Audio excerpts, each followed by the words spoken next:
బాలీవుడ్ స్టార్లకు ముప్పు తప్పట్లేదు.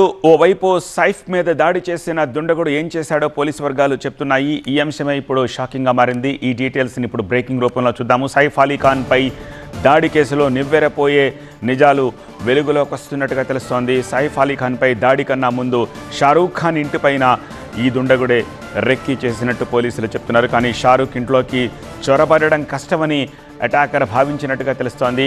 బాద్షా ఇంటికి బలమైన భద్రతా వ్యవస్థ ఉండడంతో చొరబాటు ఆలోచనను విరమించుకున్నట్టుగా చెప్తున్నారు పోలీసులు. కానీ సైఫ్ అలీ ఖాన్ నివసిస్తున్న ఇంట్లో ఇలాంటి వ్యవస్థ కరువైంది. సో దుండగుడి చరిత్రను మోడస్ ఆపరాండిని విశ్లేషిస్తున్నారు ముంబై పోలీసులు. సైఫ్ ఉంటోన్న అపార్ట్మెంట్లో అనేక చోట్ల భద్రతా లోపాలు కనిపించాయి. విజిటర్స్ లాక్ బుక్ లేకపోవడం, ఎమర్జెన్సీ ఎగ్జిట్ దగ్గర సీసీ కెమెరాలు లేకపోవడాన్ని గమనించారు పోలీసులు.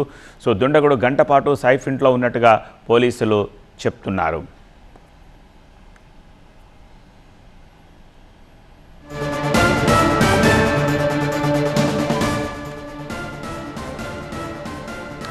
సైఫ్ అలీ ఖాన్ దాడి కేసులో నివ్వెరపోయే నిజాలు వెలుగులోకి వస్తున్నాయి. 2 గంటలుగా నిందితుడిని విచారిస్తోన్న పోలీసులకు ఆశ్చర్యకరమైన విషయాలు తెలుస్తున్నాయి. సైఫ్ అలీ ఖాన్పై దాడి కన్నా ముందు షారూఖ్ ఖాన్ ఇంటిపైన దుండగుడు రెక్కీ చేసినట్టుగా పోలీసులు చెప్తున్నారు. కానీ షారూఖ్ ఇంట్లోకి చొరబడడం కష్టమని భావించాడు అటాకర్.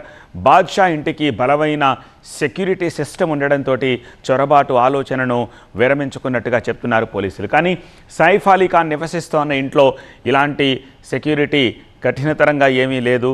సో దాంతో దుండగుడి చరిత్రను మోడస్ ఆపరాండిని విశ్లేషిస్తున్నారు ముంబై పోలీసులు. సైఫ్ ఉంటోన్న అపార్ట్మెంట్లో అనేక చోట్ల భద్రతా లోపాలు కనిపించాయి.